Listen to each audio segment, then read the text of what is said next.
બધા ભગવાનના અસીમ જય જય. શું કા નથી ફાવતું તો પેલું અમારું તપ તૂટી ગયું ત્યાં. અમે એવું તોડીએ જ નહીં કે છે આ તપ જવા જ નથી. તમે જાત જાત એટલે કે અમારું મન એટલું બધું મજબૂત હોય કે ગમે તેવા સંજોગ આવે ને તો એ મન હાલે નહીં અમારું. કારણ કે એટલું બધું તપ કરવા માટે શક્તિશાળી બનેલા છે. જ્યારે આપણે શું છે તો કે આપણે એટલી બધી શક્તિ નથી એટલે આપણે થોડુંક તપ કરીએ બાકીનું પછી જતું રહે પાછું. કલાક જો મોડું જમવાનું આવ્યું તો થોડી વાર તપ કરીએ પણ પછી કમાન છટકે એટલે રહે નહીં પાછું એ તપ. દરેક સંજોગોમાં આપણે શું થઈ જાય ક્યારે આ મળશે, ક્યારે આ થશે, ક્યારે આમ થઈ જશે. પેલું જે તપ છે એ આપણને ખબર નથી. એટલે દાદા ભગવાન કે તમારે સાતા વેદનીય પણ આવે અને અસાતા વેદનીય પણ આવે. બંને જાતના વેદનીયનો ઉદય આવે પણ એ ઉદય વખતે તમારે એને તપ કરવાનું છે. ત્યાં જેમ જેમ આ વેદનીય કર્મમાંથી તપ કરશો તો તમે પેલા કેવળ જ્ઞાન બાજુ જતા જશો. નહીં તો કેવળ જ્ઞાન અધૂરું રહેશે. પાછું જેટલું અહીંયા તપ છૂટી ગયું એ પાછું બાકી રહેશે કેવળ જ્ઞાન થવામાં.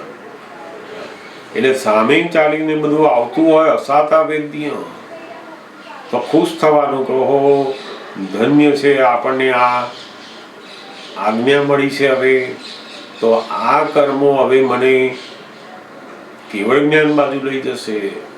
અસાતા વેદનીય બધા કર્મો, જાત જાતના અસાતા વેદનીય કર્મો આવે. કોઈને તાવ આવે આપણે ઉપાય કરવાના, એનો સંભાવે નિકાલ. ફાઇલ નંબર 1 નો સંભાવે નિકાલ કરવાનો. પણ પહેલા કેવું કરતા હતા ક્યારે મટી જાય, આને કહીએ એનો ઉપાય કરો બસ. અને બીજું શું કરવાનું તો કે આપણે જુદા રહીને જુઓ જાણો એને. એટલે જેટલો પોતે આ ફાઇલ નંબર 1 થી જુદા રહીને જોયું તો બધી અસાતા વેદનીય એ તપમાં કન્વર્ટ થઈ ગઈ. કોઈ જગ્યાએ ગયા હોય બધું એસી ચાલતું હોય, બધું ચાલતું હોય ને રાત પડે એકદમ લાઈટ જતી રહે, પંખા એસી બધું બંધ થઈ ગયું તો શું કરવાનું કે આ બૂમાબૂમ નહીં કરવાની. અજ્ઞાન હતું ત્યાં સુધી શું કરતા હતા બધું બૂમાબૂમ કરતા હતા. હવે શું થશે, ચલો ફલાણું આ જનરેટર લાવો, ફલાણું આ લાવો, તે દોડા દોડ કરી મૂકતા હતા. હવે શું કરવાનું તરત જ અંદર સમજ પડી ગઈ. એસી ગયો કઈ વાંધો નહીં, આ તપ આવ્યું. હવે પેલું અસાતા વેદની એસીમાં જે સાતા વેદની હતી ને ઠંડક લાગતી હતી એ ઠંડક જતી રહી અને અસાતા વેદની એટલે અકળામણ શરૂ થઈ. તે મન અકળાય આપણે એને જુદા રહીને જોયા કરવાનું છે. ઊંઘ ના આવતી હોય અસાતા વેદનીય કરો. આ બધા કર્મોના અધીન જે અઘાતી કર્મો છે ને એ બધા દેહ સાથે જોડાયેલા છે. નામ કર્મ, ગોત્ર કર્મ, આ વેદનીય. એટલે બધા વેદનીય કર્મો, દાઢ દુખતી હોય, માથું દુખતું હોય, કોઈ કઈક બોલીને ગયું હોય ને તે ઊંઘ ના આવે કઈ સુધી, આ શું છે કે વેદના થાય છે. એ વેદનીય કર્મ વખતે આપણી શુદ્ધાત્માની જાગૃતિ પર રહ્યા તો બહુ મોટું તપ થઈ ગયું. મોટા ભાગે લોકો એવું માને છે કે આ સંસારમાં આવું ખાઈએ તો સુખ, આવું ઘર મળે તો સુખ, આવા કપડાં મળે તો સુખ, લોકો મને સાચવનારા મળે તો સુખ. વાસ્તવમાં આ જગતની અંદર કોઈ પણ વસ્તુની અંદર સુખ વસ્તુ છે જ નહીં. દાદા ભગવાને શું કહ્યું આ જગતના લોકો જેને સુખ કહે છે ને, એ તો સુખ છે જ નહીં, એ તો સાતા વેદનીય છે. આપણો છોકરો આપણું કયું માનતો હોય ત્યાં સુધી આપણને સરસ લાગે છે, એ સાતા વેદનીય છે. આપણને ગમે છે, ઠંડક લાગે છે, મજા આવે છે, સુખ લાગે છે, સાતા વેદનીય છે, સુખ નથી. આ સાતા વેદનીય અને અસાતા વેદનીય એ સુખ દુઃખ રૂપે આપણે ભોગવીએ છીએ. કોઈ માણસ એકદમ સરસ જમવાની થાળી મળી અને આમ થાળી જુએ ને અને એને ગમતી બધી વસ્તુઓ હોય એટલે તરત એને શું લાગે? એકદમ સાતા વેદનીય લાગે, સુખ લાગે. પણ જેવું એને ખાવાનું વળમ મૂક્યું અને ખાવાનું એકદમ તીખું હોય એટલે તરત પાછું શું થઈ ગયું? અસાતા વેદનીય. પેલું જોયું ત્યારે પેલી સાતા વેદનીય, અને જેવું ખાધું એને ના ગમ્યું, અસાતા વેદનીય. એટલે દાદા ભગવાન શું કહે છે? આ જગતમાં આ સુખ અને દુઃખ છે જ નહીં, એ તો સાતા વેદનીય અને અસાતા વેદનીય. જેમ પોતાનું ઘર જે હોય ને એની અંદર એને સાતા વેદનીય હોય, પણ એની બુદ્ધિ કે ના આના કરતા આમ સરસ એ કરે ને, પણ ત્યાં જઈને પછી એની અસાતા વેદનીય કર્મનો ઉદય આવે તો જે જગ્યા ઉપર ગયા પછી પાછું એનું બદલાય. પાછું કંઈ તો બહુ ફાવતું નથી, અહીં તો બીમાર પડી ગયા, અહીં તો આમ થઈ ગયું. પેલા લોકો તમને આ ઘર હકતું નથી, તમે ઘરને એને શું લેવા દેવા? પણ લોકો પછી જાત જાતનું જોતા. કેટલાક તો એવું કે પાછા તો તમારા ઘરની દિશા જ બરાબર નથી, પેલા કે તમારા ઘરનું બારણું બરાબર નથી, કોઈ રસોડું બરાબર નથી, બધું જાત જાતનું બધું અજ્ઞાન શરૂ કરી આપે આપણને. મૂળ આ જે વેદનીય કર્મ છે, જે જગ્યા ઉપર જે સમયે તમારે જે દુઃખ ભોગવવાનું આવવાનું છે ને, એ આ ઉદય થવાનું. એટલે અસાતા વેદનીય અને સાતા વેદનીય. આખું જગતના બધા જ લોકો સાતા વેદનીય અને સુખ માને છે અને અસાતા વેદનીય અને દુઃખ માને છે. ખરેખર સુખ દુઃખ છે જ નહીં. જેમ તમે વેડમી ખાતા હોય તો સાતા વેદનીય છે, સુખ નથી. સુખ એનું નામ કહેવાય કે જો એને વધારે ખાવામાં આવે ને તોય સુખ જ લાગે, અને બધાને સુખ લાગે. પાછું એકને વેડમી ગમતી હોય તેને સુખ લાગે, પેલો કે મને તો બિલકુલ દુપાક જેવું હોય તો જ મજા આવે, આ શું ખાવાનું? તે પેલાને એ ગમે જ નહીં. એટલે આ જે માન્યતા વાળા બધા સુખો છે એ કેવા છે કે સાતા વેદનીય છે. એક વેડમી ખાય ને ત્યાં સુધી એને સાતા વેદનીય, બે ખાય ત્યાં સુધી. પણ કોક એને કે 10 ખાઈ જાય તો પાછું એ 10 ખાય ને તો શું થઈ જાય? અસાતા વેદનીય. સુખ એ વસ્તુ એબાઉ નોર્મલ થાય ને તોય સુખ જાય જ નહીં, સુખ એવું ને એવું જ રહે. અને બધા એને સરખું લાગે એને સુખ કહેવાય. આ તો દરેક વસ્તુ, એકથી ફલાણા કપડાં, અમુક કલર, અમુક ઘર, અમુક માણસો, બધું એમાં એને સુખ લાગે છે અને બીજામાં દુઃખ લાગે છે. એનું કારણ શું? તો કે પેલું સાતા વેદનીય અને અસાતા વેદનીય છે. આ જગતમાં સુખ એ દુનિયાની કોઈ પણ વસ્તુમાં એનો ગુણ છે જ નહીં. દુનિયાની કોઈ પણ વસ્તુ એવી નથી કે જેની અંદર આ સુખ નામનો ગુણ હોય કે છે. આ તો સાતા વેદનીય છે, તમે કલ્પેલું છે. એકને ગમે છે, બીજાને નથી ગમતું. એટલે દાદા ભગવાને બહુ જ સુંદર વાત કરી કે આ જગતમાં જે આપણને સુખ લાગે છે ને એ તો બે દુઃખ વચ્ચેનો જે ઇન્ટરવલ છે ને એને આપણે સુખ કહીએ છીએ. જેમ મૂવી ચાલતું હોય ને તો વચ્ચે ઇન્ટરવલ આવે, પછી પાછું ઇન્ટરવલ પૂરો થાય ને એટલે પાછું પોપકોર્ન બધું ખાઈ લેવાનું, પછી પાછું મૂવી શરૂ પાછું. એવું આ પેલું દુઃખ છે કે કોક વખત છે ને કોઈના લગ્નમાં જવાનું આવે તો બધું યાદ આવે એટલે પાછું સુખ લાગે, એમાં મજા આવે. પાછા આવવાનું કઈ પાછું ઘેર એટલે પાછું દુઃખ શરૂ. બે દુઃખ વચ્ચેના ઇન્ટરવલ પડે છે આ તો. અને એની જગતના લોકો શું કહે છે? સુખ કહે છે. વાસ્તવમાં તો આ સાતાવેદનીય અને અસાતાવેદનીય જ છે.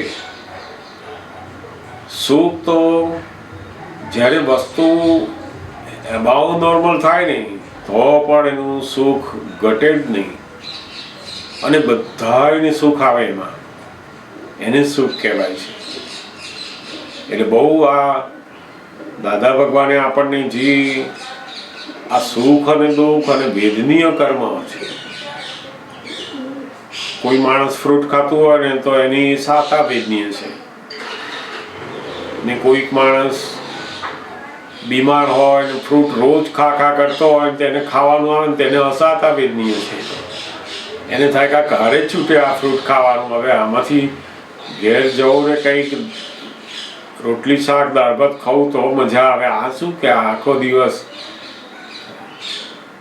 એટલે દરેક માટે જુદું જુદું કેમ છે? તો કે એના કર્મના હિસાબથી છે.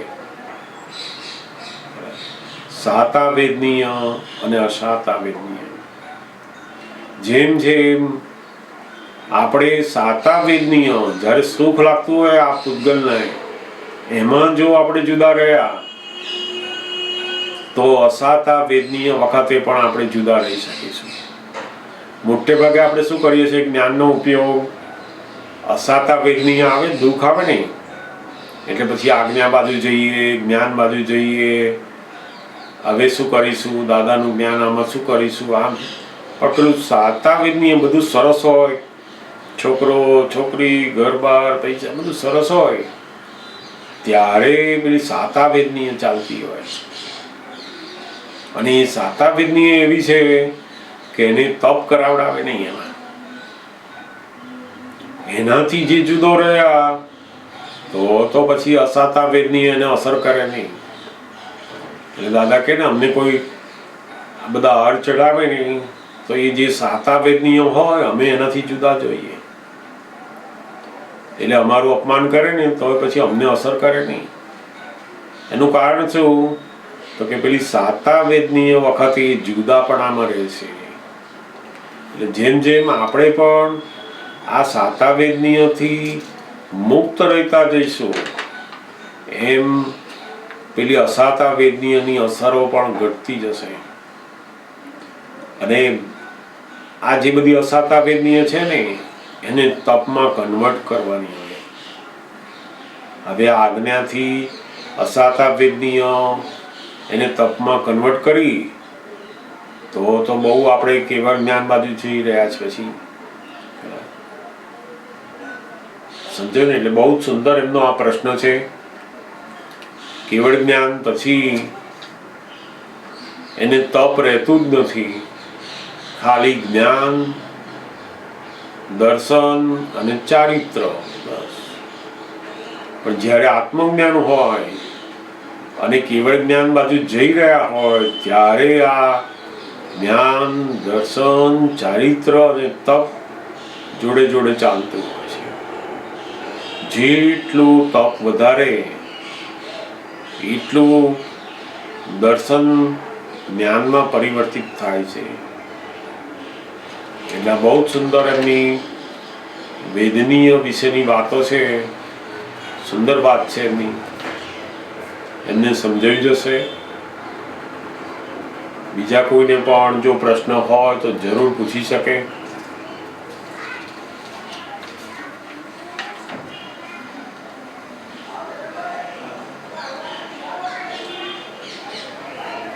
જય સચ્ચિદાનંદ, જય સચ્ચિદાનંદ, જય સચ્ચિદાનંદ, જય સચ્ચિદાનંદ. જરૂરથી કોઈને પણ પ્રશ્ન પૂછવો હોય તો જરૂરથી પૂછી શકાય.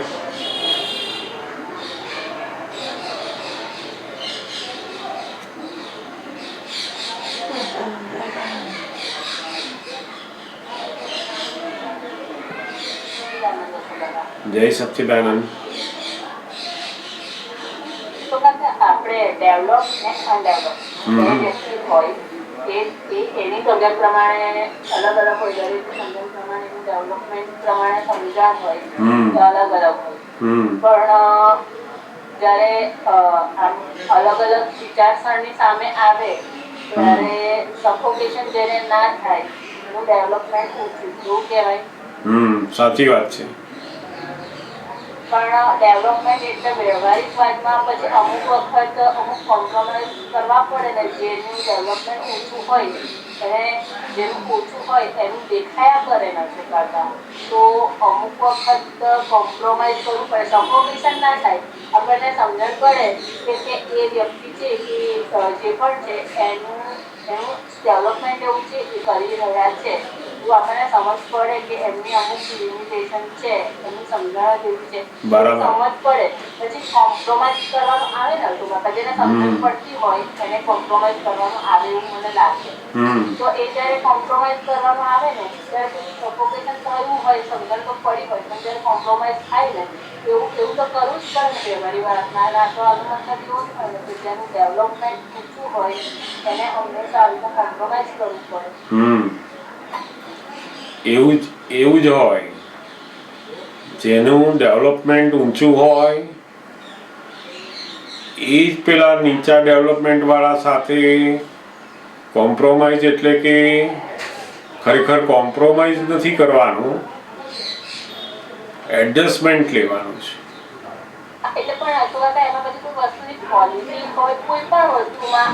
બધી કોઈ પણ બાબતની ગમે તે બાબત હોય, ફૂડ હોય, કપડાં હોય, જીવનની કોઈ પણ બાબત હોય, કોઈ પણ કામ હોય, અને એથી પણ આગળ કે અધ્યાત્મ ક્ષેત્રની અંદર પણ વ્યવહારના ક્ષેત્રથી માંડી અને ધર્મના ક્ષેત્રમાં પણ દરેક વસ્તુમાં આપણને એવું લાગે હશે કાકા, એટલે કે આપણે અઘરી થવું પડે, કેવું જ પડે, નહીં તો આપણને પછી થાય કે આપણામાં ડેવલપમેન્ટ આટલું વ્યવસ્થિત હોય પછી આપણે પેલામાં જતા રહેતા હોય તો ભાઈ આ કેમ કરવું હોય. એટલે જ કહેવાય છે ને કે જે ઊંચો ડેવલપમેન્ટ વાળો હોય એટલે શું, તો કે જેની અંદર પ્રકાશ વધારે હોય ને એ કોઈની જોડે અથડાય નહીં. પેલો ઓછી સમજણ વાળો તો અથડાવા જાય, એનું લાઈટ ઓછું છે એટલે એમાં એનો દોષ નથી. એની પાસે જે જરૂર છે લાઈટ એટલું લાઈટ નથી, એની સમજણમાં લાઈટ એટલું નથી સમજણમાં, એટલે એની જેટલી સમજણ છે એ એને બરાબર પાક્કી લાગે છે કે આવું જ કરવાનું બસ. એટલે આપણે શું કરવાનું, તો કે આપણી લાઈટ ડીમ કરવી પડે. એના માટે પેલાને તો એનો બલ્બ છે કે ભાઈ 9 વોલ્ટનો, તો હવે એથી આગળ વધી શકવાનો નથી. આપણો 20 વોલ્ટનો હોય તો આપણે શું કરવું પડે કે વચ્ચે કંઈ ફિલ્ટર નાખો કે જેથી આ એના 9 જોડે એડજસ્ટમેન્ટ થાય, એ થઈ શકે. એટલે દાદા ભગવાને કહ્યું કાઉન્ટર પુલિંગ, કોમ્પ્રોમાઇઝ કરવું અને એડજસ્ટમેન્ટ કરવું એ બે બહુ અલગ છે. કોમ્પ્રોમાઇઝ કરનારા તો અંદર મન બગાડે છે,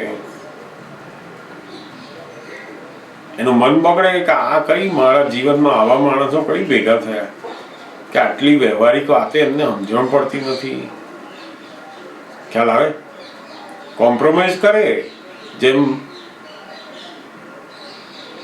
ઘરના વ્યક્તિઓ સાથે, બિઝનેસમાં, સગાવાલાઓ જોડે, કોઈ પણ જગ્યાએ, ધર્મ ક્ષેત્રમાં, બધા કોમ્પ્રોમાઇઝ તો બધા બહુ લોકો કરતા હોય. બુદ્ધિશાળી માણસો કોમ્પ્રોમાઇઝ કરી શકે,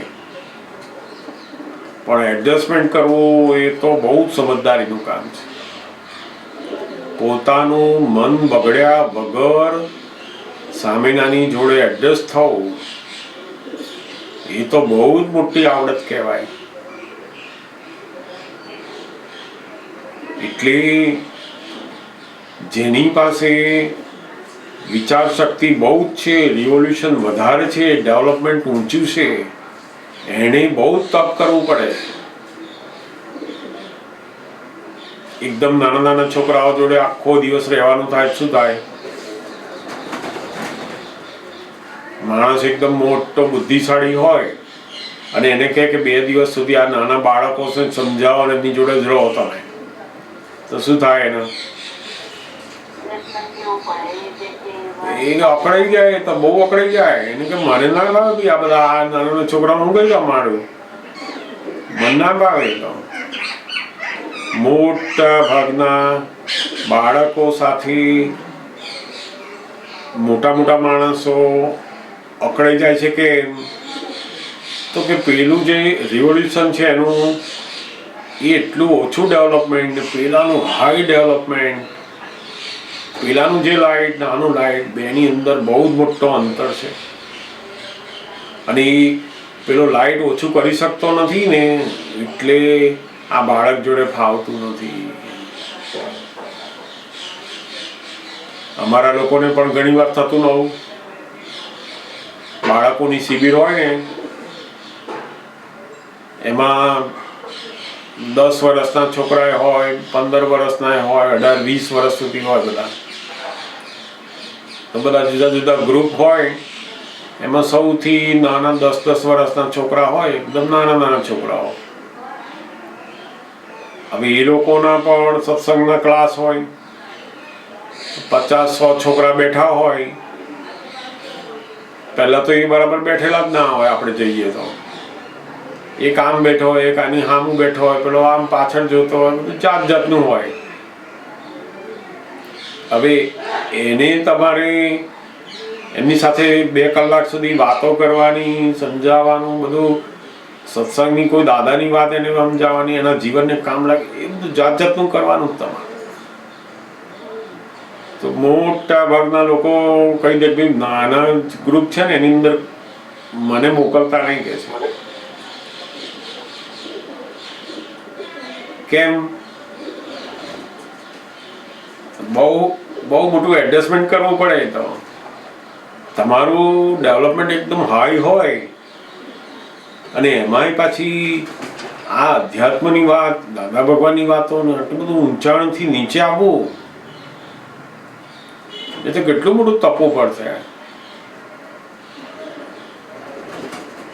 એટલે ત્યાં આગળ એની સાથે એવું એડજસ્ટમેન્ટ કરે ને કે જેથી પેલાને આપણી જોડે બિલકુલ મતભેદ ઊભો થાય નહીં અને એને સરસ રાજી થઈને રહે આપણી જોડે.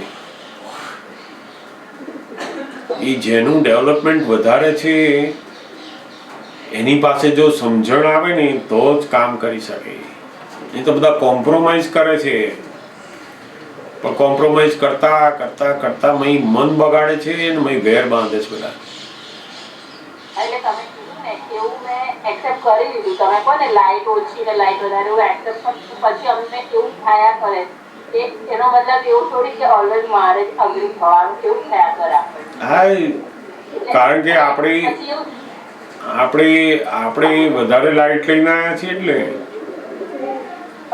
તો પછી અશોક કાકા આપણે એ વ્યક્તિને કહી શકાય કે આવું કરાય, આવું કે પછી એને એમને વગર તો પૂછ્યું ના, પણ આપણે કહીશું ને તો એની લાઇટ હોય તો સમજણ પડે ને. આપણે એને કહીએ પણ એની પાસે એવી લાઇટ હોવી જોઈએ ને. એટલે જ મોટા ભાગે બધાને હું અમને કેટલી વાર કહું છું પણ સમજતા જ નથી. અલા ભાઈ, એને સમજવા નથી, તમારે સમજવાનું છે કે આને કેટલી વાત કહેવા જેવી છે. લોકો શું એવું માને છે કે આ લોકોને સમજણ નથી પડતી, મારી જોડે રહેજો. રોજ સવારથી કહું છું કે આ થાળી અહીંયા નહીં મૂકવાની, આ ગ્લાસ અહીં નહીં મૂકવાનો, આ ફલાણી જગ્યાએ મૂકવાનો. આ તમને સમજ કેમ આટલી નથી પડતી? બધાને આ મોટા ભાગના લોકોની આવી ઘણી બધી બાબતોની અંદર, જોબ ઉપર, કંપનીઓમાં, ઘરમાં તો રોજનું આવું બધું બનતું હોય. એમાં જો કોઈક ઉંમરવાળાની એવા હોય થોડાક અને યંગસ્ટર હોય તો બેની જોડે બહુ જ આ ચાલતું હોય. એ રિવોલ્યુશન જ જુદા. એના થિંકિંગ પાવર, એના જીવનની રહેણી કરણી, એની વિચારસરણી બધું અલગ છે. અને આ આપણી પોતાની અલગ છે. એ બેની વચ્ચે બહુ મોટો ગેપ છે અને એ ગેપને પૂરવા માટે સમજણની જરૂર છે કે આની જોડે મારા રિવોલ્યુશન ઊંચા છે, એમાંથી મારે નીચે આવવાનું છે. આપણે એને સમજવાનો છે, સમજાવવાનું નથી. આખું જગત પેલા વ્યક્તિને બીજાને સમજાવવા જ જાય છે. જ્યારે દાદા ભગવાન કહે છે તું એને સમજી જા, તું એને સમજાય નહીં. આપણે સમજી જવાનું કહો રોજ એમને આવું જ ફાવે છે.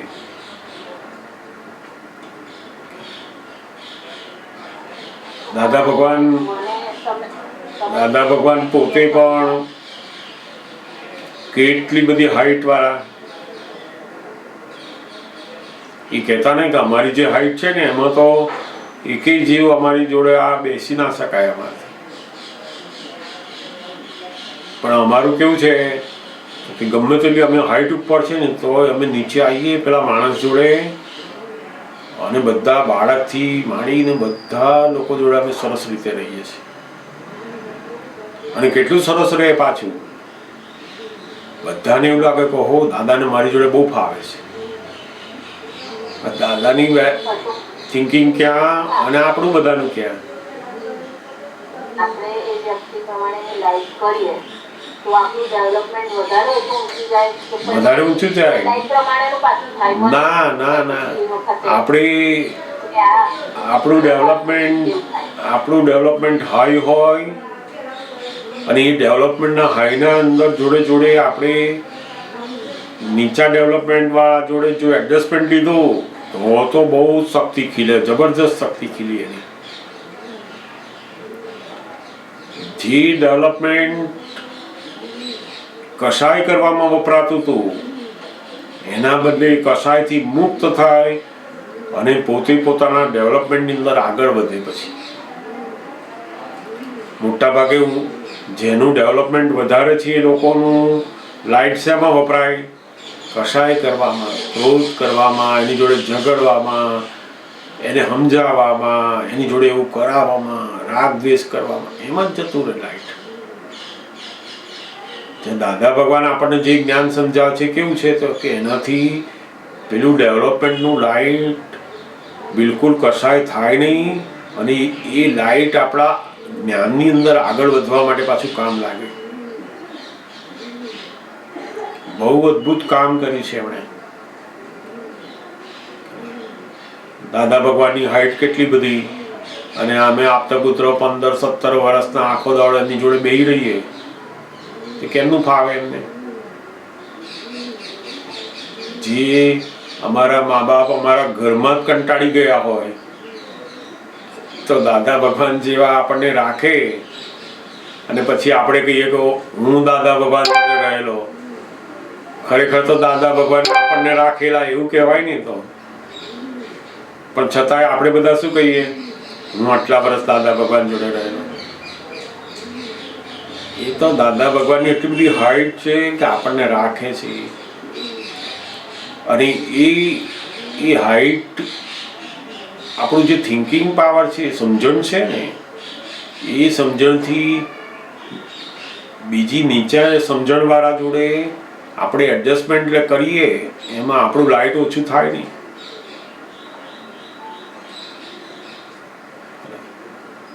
પણ એની જોડે એડજસ્ટમેન્ટ કરવું, દાદા કહે ને કાઉન્ટર પુલી નાખવી. એક વ્હીલ એવું હોય મશીનની અંદર જેમ ઘડિયાળના કાંટા હોય છે ને, તો હવે એમાં સેકન્ડ કાંટાનું વ્હીલ જુદું હોય, મિનિટ કાંટાનું વ્હીલ જુદું હોય, કલાકનો કાંટો હોય એનું વ્હીલ જુદું હોય. બધાની વચ્ચે શું હોય? પુલી હોય. પેલું ફાસ્ટ ફરતું હોય ને જોડે નીચે બીજું નાનું હોય, પાછી નાનાને ફરવે.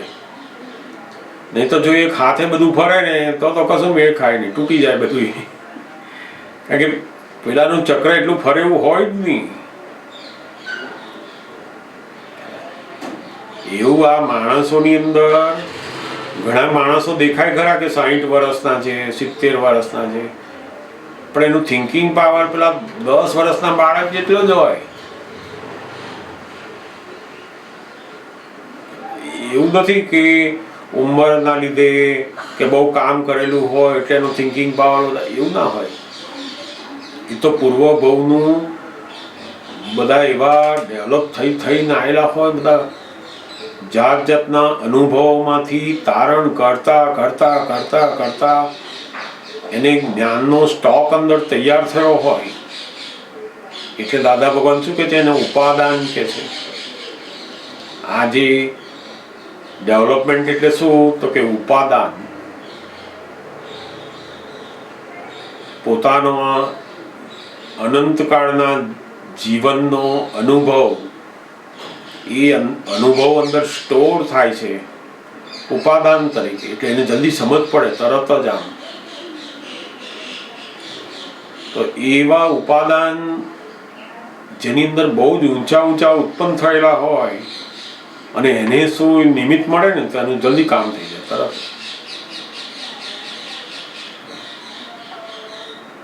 એટલે બધા લોકોના જુદા જુદા ડેવલપમેન્ટ છે. આખા વર્લ્ડના જે લોકો છે એ બધા જ લોકોના જુદા જુદા ડેવલપમેન્ટ. બધા કહેવાય માણસ, પણ ડેવલપમેન્ટ બધાનું અલગ.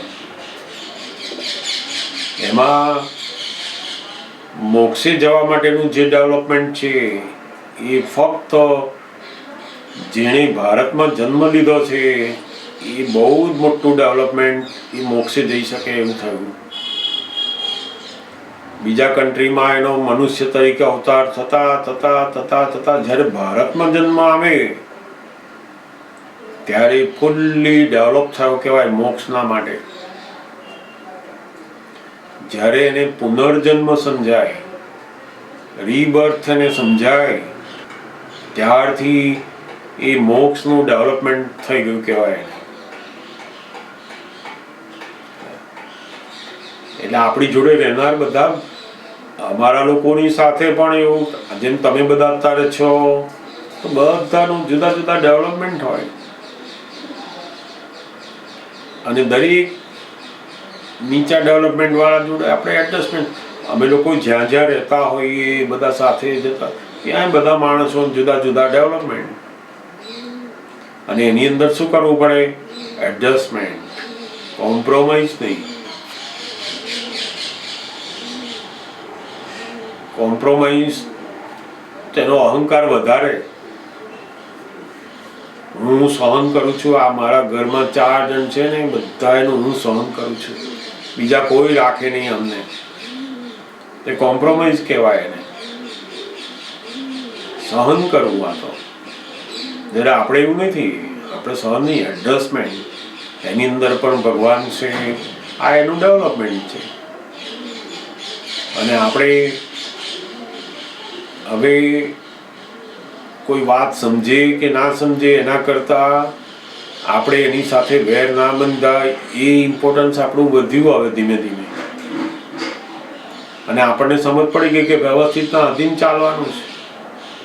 મેં કોકને સમજાયા કે જો ફલાણી દુકાનેથી જ લેવાનું, બીજે જવાનું જ નહીં તારે. એ કે બધું આ પાડે, બધું સમજી ગયો, પણ નીકળે અને ગયો અને એને થયું કે આના કરતા તો પછી જોઈ આવ તો ખરો, એમ કરીને ગયો, ત્યાંથી લઈને આવ્યો. એને કોણે લઈ ગયું? એને ફલાણાની દુકાને ગયો, આપણે ના પાડેલી, ત્યાંથી લઈને આવ્યો. આ નહોતું લેવાનું તોય લાયા, આ નહોતું ખાવાનું, જરૂર જ નથી ઘરમાં તોય લાયા. કોણે કર્યું આ? તો કે પેલું વ્યવસ્થિત નામની શક્તિ આ બધું કરી રહી છે. એટલે આપણને તરત સમજ પડી ગઈ કે હું સમજાવું, મારી સમજણ સમજશે તોય ચાલશે એવું કોઈ નક્કી નથી. એટલે પેલું વ્યવસ્થિત જે ચલાવે એ જ ચાલવાના જ પાછા. સમજાય ને? એટલે ધીમે ધીમે આપણી જે લાઈટ છે ને એની અંદરથી નીચે આવીને એડજસ્ટમેન્ટ કરો, એનો વ્યૂ પોઈન્ટ સમજી લો આપણે, અને એને આપણે આપણો વ્યૂ પોઈન્ટ બતાવીએ, અને જો એને અંદર ચોંટે નહીં એ વ્યૂ પોઈન્ટ, તો આપણે સમજી દેવાનું કે આ હમણાં કામનું નથી. એને જે સમજણમાં આવતું નથી એટલે આપણે એને બાજુ મૂકી દો. હમણાં જેમ જેમ જેમ જેમ ડેવલપમેન્ટ વધશે એમ પછી વાત સમજાશે. એટલે દાદા ભગવાને અમને લોકોને જ કરતા ને, તમે તો બેઠા બેઠા છાપું વાંચો, ખાઓ પીવો, બધું કરો, એ મારી હાજરીમાં રહે. હું બોલું એ સાંભળ્યા કરો અને મને જોયા કરો. જેમ જેમ તમે મોટા થશો ને એમ દાદા ભગવાન શું છે, એ બધું શું બોલતા હતા, શું કરતા, બધું સમજાતું જશે. એની મેચ કે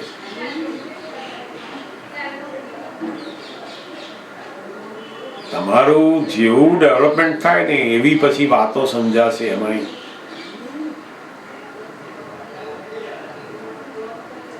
જેમ તમે અત્યારે સાંભળતા હોય, બધા એક જ વસ્તુ સાંભળે છે, પણ દરેકની સમજણ એની જુદી જુદી આવે.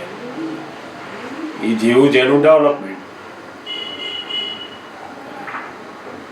એટલે આ ડેવલપમેન્ટ જેનું વધારે છે વ્યવહારમાં પણ એને જ એડજસ્ટમેન્ટ લેવું જોઈએ. જો એડજસ્ટમેન્ટ નહીં લે તો પોતાનું જે ડેવલપમેન્ટ છે એ નર્યું કશાય કરવામાં જશે. ક્રોધ માન માયા લોભમાં જશે, રાગ દ્વેષમાં જશે. ઘરના બધા લોકો નફરત કરશે. આપણે જેને ઓછું ડેવલપમેન્ટ છે ને આપણે સમજાવવા જઈએ છે ને તો ઉતા વેર બાંધશે આપણી જોડે, અને એને થાય કે આ ઘરમાં ના હોય ને ત્યારે મજા આવે છે આપણને. આપણે જોઈએ ને તો એવું થાય. આપણે કે જો તમે આ ખુરશીમાં બેસી જાઓ, તમે ફલાણી જગ્યાએ આ થાળી મૂક્યો, બધું કે કરો ને તમે, એને થાય કે આખો દિવસ મારી પાસે કેમ પડે છે. એટલે એને થાય કે એના કરતા આ લોકો ના હોય ને તો શાંતિ, કે મારે જેમ રહેવું એમ રહેવાય. કે આપણને લાગે કે આપણે એમને સરસ રાખીએ છીએ, એને શું લાગે એનું ડેવલપમેન્ટમાં, મને છૂટા રહેવા દો, મને સ્વતંત્ર મારી રીતે રહેવા દો. એટલે જેમ જેમ આપણે આ બધું જોતા જઈશું ને પછી ખબર પડશે કે આ આપણે આપણું લાઈટ નીચે લાવો અને એની જોડે એડજસ્ટ થાઓ.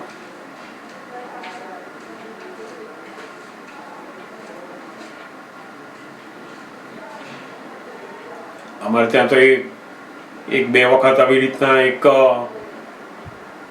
યુવાનોનો પ્રોગ્રામ હતો. એમાં બધા મોટા ભાગના નાના નાના છોકરા છોકરીઓ હતા, તે 100 જેટલા છોકરા છોકરીઓ. હવે એની એક બે આપતા પુત્ર સમજાવવા ગયા. કલાક 2 કલાક જેવો સત્સંગનો પ્રોગ્રામ હતો. તો મેં કીધું કે તમે પ્રોગ્રામ કરો, હું થોડી વાર બહાર બેઠો છું બીજી જગ્યાએ, કારણ કે આખો દિવસ તો હું હોઉં છું જ એમની જોડે. મને કે ના ના અહીં બેસો તો ખરા તમે, કે છે. મેં કહું કઈ વાંધો નહીં. પછી એમણે શરૂ કર્યું મંત્ર બોલાવવાનું, આ તે બધું. તો પેલા તો એકેય મંત્ર બોલે નહીં, કશું જુએ નહીં, અંદર વાતો કરે. આમાં લોકો તો આંખો બંધ કરીને બોલવાવી દે, તો એ એમની વાતો શરૂ કરે એમની. ને એમાં પાછા 5-10 જણ જુદી જાતના હોય ને, ક્વોલિટી બધી અલગ અલગ હોય અંદર. એ બધું જાત જાતના અંદર તોફાન ચાલતા હોય, અંદર બાજુવાળાને સળીઓ કરતા હોય, બધા જાત જાતના છોકરાઓ તો હોય. પછી જેવી કંઈક સત્સંગ સમજાવવાની વાત કરે ને એ કંઈનું ધ્યાન ના રહે એમાં. મસ્તી એ શરૂ કરે પાછી. તે પેલા તો પછી કંટાળી ગયા કે આ લોકો તો કોઈ પડી જ નથી કે છે સાંભળવાની, એટલે લડવા માંડ્યા એમને કે અમે લોકો તમારા માટે કેટલો ટાઈમ કાઢીને આવીએ છીએ, તમને સમજાવવા માટે, આમ કરવા માટે, તમને લોકોને કોઈ કિંમત નથી, ખબર નથી. તો પેલા લોકો તો હશે જ જાય બધા. એ લોકો તો બધા જુદી જાતના હતા. એટલે પછી મને કે હું તો બેઠા બેઠા જોયા કરું, પછી એ કંટાળ્યા એટલે મને કે એક કામ કરો, તમે જે અત્યારે ક્લાસ લો, મને નહીં ફાવે કે ચા. એટલે પછી જે પેલા 5-6 જણ પેલા જે બધા અંદર મસ્તી કરનાર હતા ને એને મેં ઊભા કરીને મેં મારી પાસે નજીક આવતા રહો, મારા પગ આગળ બેસાડીને એને 5 જણને. જેવા એ 5 નજીક આવી ગયા ને એટલે પેલા 80 જણ તો શાંત હતા, એટલે એની મેળે બધું મોટા ભાગે બધું લાગે પડી જાય. અને પછી એ બાળકોના લેવલમાં આપણે આવવું પડે છે. આપણે એને રમતની સાથે વાતો એમની જોડે કરતા કરતા કરતા એમની મસ્તી જોડે જોડે જો કરતા કરતા જઈએ ને ત્યાં એક એક વાત જાય. એટલે આ બહુ આમ જોવા જઈએ ને એટલે દાદા કે છે ને કે અમારી કેટલી બધી હાઈટ, અને એમાં અમે એકદમ સામાન્યમાં સામાન્ય ગામડાના માણસો, એકદમ બાળકો, યુવાનો, બહેનો, આ બધાને કેવું અમે કેટલા નીચે આવ્યા આવીશું. અને એકદમ સીધી અને સાદી ભાષામાં એ કહ્યું કવિરાજે, આપણને લાગે કે ઓહો દાદાએ મને કેટલી સરસ વાત કહી. એમની તો કેટલી બધી હાઈટ હશે ને એમાંથી એ નીચે આવ્યા છે. એટલે આપણે પણ આપણું લાઈટ ઓછું કરીને જો રહીશું ને તો એને આપણો તાપ પણ નહીં લાગે, આપણી જોડે ફાવશે, અને આપણે એની જોડે સંભાવે નિકાલ થશે બધો.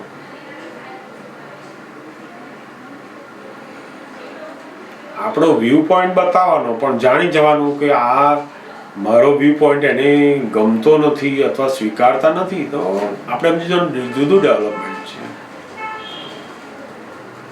સમજાયું ને? બહુ સુંદર વાત છે આ. આખું જગત કોમ્પ્રોમાઇઝ કરે છે, એડજસ્ટમેન્ટ નથી કરી શકતું. બધાય ભણેલા ગણેલા માણસો હોય અને પોતાના ઘરમાં ઓછું ભણેલા એના મા બાપ હોય, બધા કોમ્પ્રોમાઇઝ. મોટા મોટા સાહેબો એના ઘરે આવે ને તેના મા બાપને બાજુ રૂમમાં બેહાડી દે, તમે હમણાં અહીં બેસો 2 કલાક, અહીં ના આવતા. કેમ? આબરૂ જતી રહે. પેલા અભણ માણસો બિચારા એનું જુદું સહજ હોય એટલે એનું ડેવલપમેન્ટ જુદું હોય, એને ગમે તે બોલે, ગમે તે ભાષા વાપરે. તો પેલા અહંકારી ડેવલપમેન્ટ વાળો હોય ને એને લાગે કે આ તો ખરાબ દેખાશે મારું. આવી કોમ્પ્રોમાઇઝ કરે છે આ બધું. આ ભયંકર અંદર બધા કર્મો બાંધી રહ્યા છે. બધી રીતના નિરંતર દ્વેષ, વેર બધું બાંધી રહ્યા છે. તમે એમને ખાવાનું સરસ આપો, કપડા સરસ આપો, એની જરૂર નથી. એમને પ્રેમ આપો એની જરૂર છે. એની એક વાત સાંભળો, એની જોડે બેસો, એ કેમ કરો, તમે બહુ જ સરસ શીખ્યા છો, અને એને એપ્રિશિએટ કરો. બધું બુદ્ધિશાળી માણસો એપ્રિશિએટ શું કરે?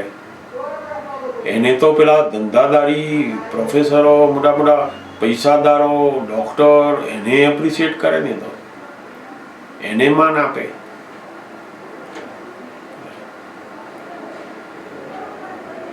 અને બહુ દાદા ભગવાને આપણને બહુ અદ્ભુત આ સંભાવે નિકાલ અને આ એડજસ્ટ એવરીવેર અદ્ભુત જ્ઞાન છે. મન બગડ્યા વગર આપણે બીજા સાથે એડજસ્ટ થઈએ, એ જ સાચું એડજસ્ટમેન્ટ છે. એ તો પોલીસ વાળા જોડે બધા એડજસ્ટ થાય છે, એને એડજસ્ટ નથી કરતા. એ તો પેલો બોસ હોય તો થાય જ ને એડજસ્ટ. એ તો મન બગડે છે એમાં તો, અને મન બગડ્યું એને એડજસ્ટમેન્ટ નથી કહેવાતું, એ તો કોમ્પ્રોમાઇઝ કર્યું એને. સમજાયું ને?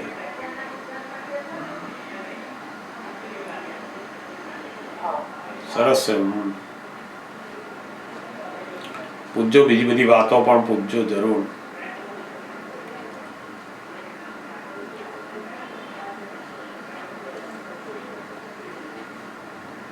હા જરૂર પૂછો. તો ભાઈ મન બગડે તો પહેલે બુદ્ધિ ઊભી થાય ને એની સાથે જોડે. હા એ બુદ્ધિ હોય જ એની જોડે. આ બુદ્ધિ પછી અંદર અહંકારી ડ્રોઈંગ થાય. નહીં, અહંકારનું એ બુદ્ધિના આધારે જ ચલણ હોય બધું. અહંકાર તો પોતે આંધળો હોય એટલે બુદ્ધિ કે ને એવું ચાલે જ જાય. પોતાની જે સમજણ છે ને એ કેવી છે તો કે બુદ્ધિ વાળી. એટલે બુદ્ધિ શું સમજે, આમને બીજાને સમજણ પડતી નથી, આને સમજણ, મારી વાત સમજાતી નથી, બધાને મારી વાત સમજાય છે, આ એકલાને જ નહીં સમજાતી. આટલી નાની વાત એમને કેમ ના સમજાય, તમને કેમ નથી સમજાતી? હવે આ જે બુદ્ધિ છે ને એ આ બધું તોફાન કર્યા કરે છે. બુદ્ધિ શું કહે છે, મને સમજાય છે, અમને સમજાય છે, તને જ કેમ નથી સમજાતી? એ બુદ્ધિ જોડે પેલો અહંકાર જોડેલો જ છે. અહંકાર શું છે? હું સમજણ વાળો, આને સમજણ નથી પડતી. તે અહંકાર આ બુદ્ધિના મારફતે બધું કામ કર્યા જ કરે છે. એટલે મન બગડ્યા જ કરે. જે જગ્યાએ બુદ્ધિનું બધું ચલણ આવે ને ત્યાં બધું મન બગડી જાય, ચિત્ત બગડી જાય, બધું બગડી જ જાય. બધું બુદ્ધિ જ પોતાનું જે સુખ છે એ બિલકુલ ત્યાં ખલાસ કરી નાખે. બુદ્ધિ એવી વસ્તુ છે કે નિરંતર કકડાટ કર્યા જ કરે. ખાધા પીધા પછી એ કકડાટ, અંદર કકડાટ, બધી જાતની બાબતનો. મને લોકો આવા કેમ મળ્યા, મને લોકો કેમ આવા મળ્યા, આમની જોડે તો રહેવું જ ના જોઈએ, આમની જોડે તો આ કરવું જ ના જોઈએ. તું કરે છે એવું તારી બુદ્ધિ માને છે કે મેં કર્યું એનું. વાસ્તવમાં એ લોકો તારું કરે છે કહીએ, તને રાખે છે કહીએ.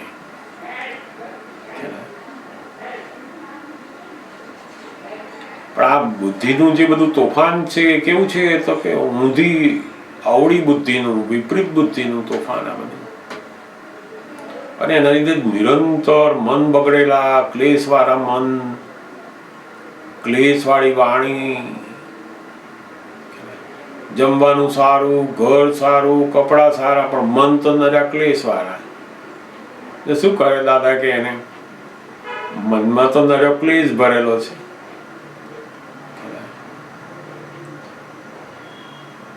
બધું અંદરનું તો બિલકુલ બગડેલું છે. આ બધું બુદ્ધિ આ કાળમાં એટલી બધી વધેલી છે. કેવી બુદ્ધિ? વિપરીત બુદ્ધિ, નિરંતર ક્લેશ, કસાયો, નિરંતર બળાપો અંદર. જેની વધારે બુદ્ધિ એનો બળાપો વધારે અંદર. ઓછી બુદ્ધિ વાળા આરામથી ખાઈ પીને સુઈ જાય છે.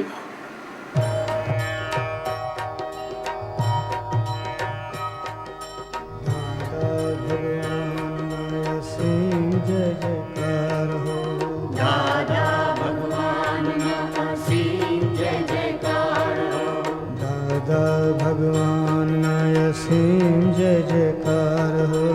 દાદા ભગવાન અસીમ